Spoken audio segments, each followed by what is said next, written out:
farmer ready to boost your farm's productivity? Then don't miss the Kilimo Faida TV Dairy Training and Tour happening on 13th September 2025 in Githunguri, Kiambu County. This is your golden opportunity to gain hands-on knowledge and expert guidance on calf management, dairy cow management, breeding management, optimal feeding, and feed formulation. Whether you're a beginner or an experienced farmer, this training is tailored to help you improve milk production, animal health, and farm profitability. Learn directly from professionals in the field, interact with fellow farmers, and see successful dairy practices in action. All these at just 1,300 Kenyan shillings. That includes full day training, farm tours, delicious lunch, and pickups at Limuru town. Register now and book your spot by making payments through our paybill number 247247, account number 285995. For more detailed information, call or WhatsApp us on 0714 361531. Ukulima ni faida.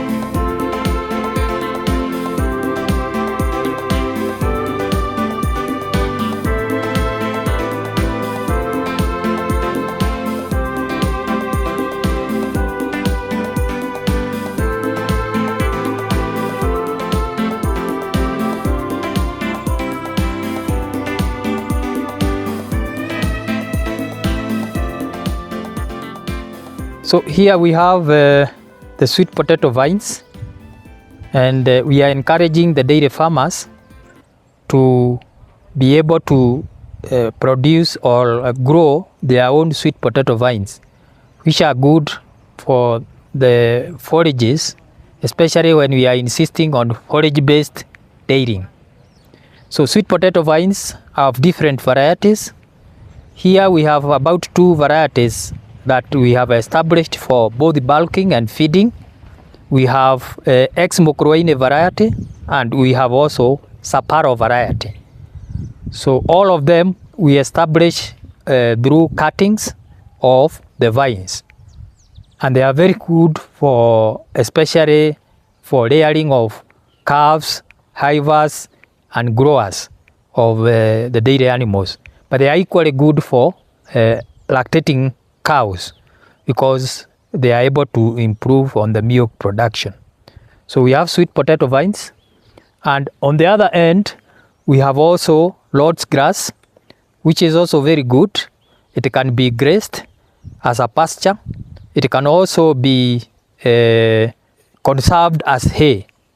So you can conserve as hay, especially for the times when we have shortages of feeds, and it is very easy to store it, provided you are able to harvest it at the right stage of harvesting, which is just before popping or seeding up. Just when the popping of the flowers are out, then you can harvest that Lord's grass. And there are many varieties. There are Bomber Road varieties. There is Rogai Lords. There is Elba Lords, and many other varieties. So it depends on area where you come from, where you can be able to establish yours. Bomber Road is specifically very good for high altitude areas, whereas Rongai and other varieties are good for high altitude areas or medium areas. On the other side here we have a key forage, which is actually Lucerne. Lucerne, we say it is a key forage because of the crude protein level that it has. It is a very high crude protein, ranging from about 16 to about 18, and therefore it becomes very key in dairy production.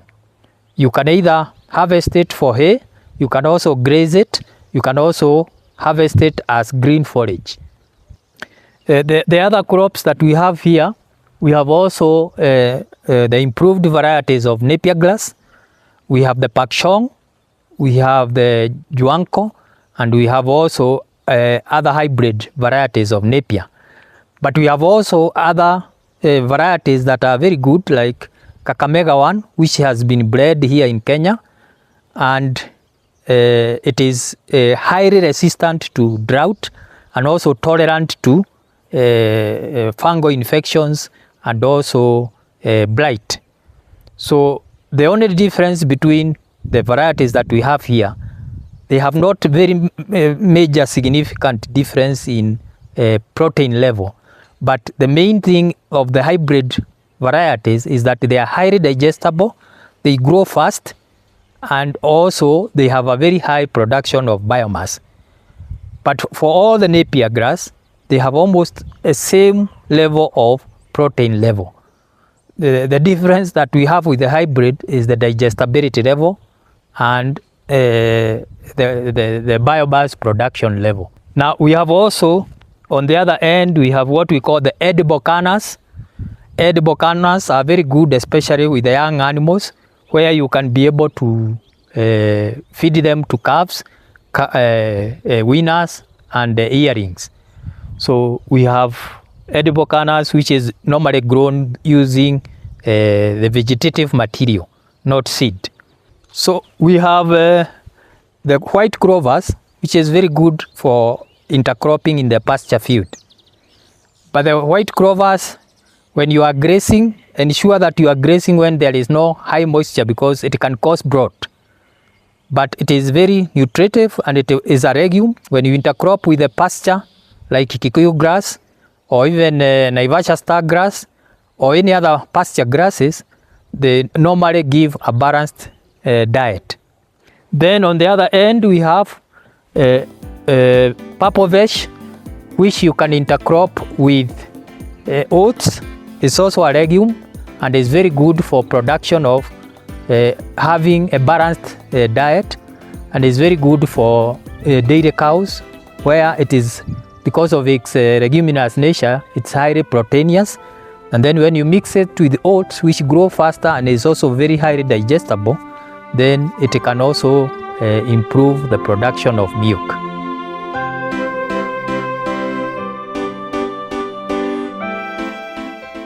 Here we have what we call lupins, and lupins is one of the crop that is very important, especially for harvesting seeds, and these seeds are normally used for making concentrates.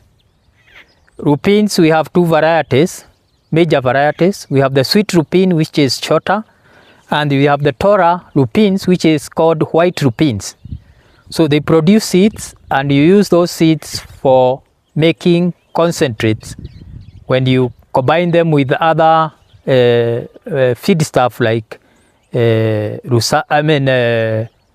sunflower cake, fish meal, or even canola, so you can combine, and lupins will give you much of the carbohydrates. However, having said that, the plant itself, forage, is not edible to the cows because it has a chemical which can affect the animals. Here we have lucerne, and lucerne is a very key crop which is key in all livestock, whether dairy cows or other type of livestock. Lucerne, we call it a key forage because it has a very high crude protein level, between 16 and 18, depending on how you have established it and where it is established.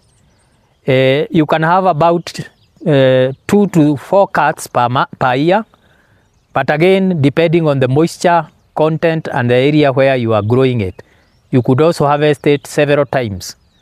So when you feed lucerne, ensure that after you harvest it, you are able to wilt it. You wilt it or dry it for some time before you feed, because when you feed it direct, it can easily cause bloat. But if you harvest it like in the evening, you can feed it in the morning, or you harvest early in the morning and feed it in the afternoon. But it is a very key forage. However, you don't feed too much of it.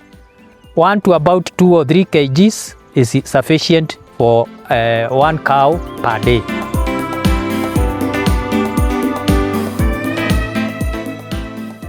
Where we are studying in trial research plots.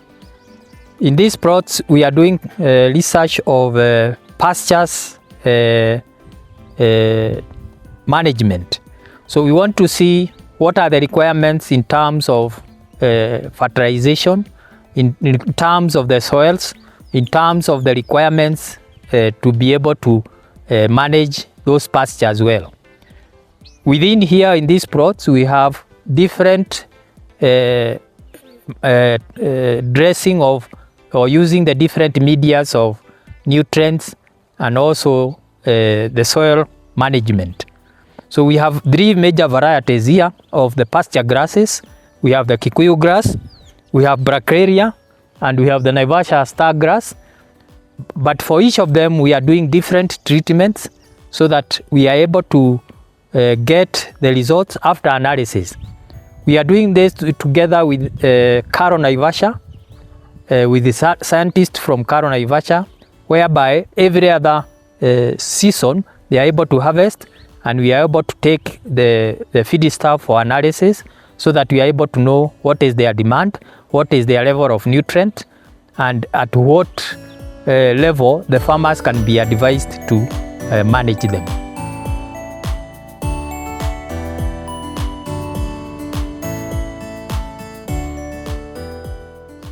This is Papu, and Papu is also a legume, and a legume that is very also important and key. You can establish Papu using seeds, and it's normally established either as a pure stand or as a field that is intercropped. So Papu, because of its scribing nature, and you can see it is quite tall, can be intercropped with oats majorly, because oat is also short term, and also vesh is also a short term. It's an annual crop. But here at this plot where I'm standing, we are also doing it for bulking of the seeds, so that we can be able to get seeds which we can supply to the farmers. So we are bulking seeds for, we are bulking the Papu for collection of seeds. But we have in other areas where we have intercropped it with oats fields, and also we are harvesting it for feeding our animals as forage-based dairying.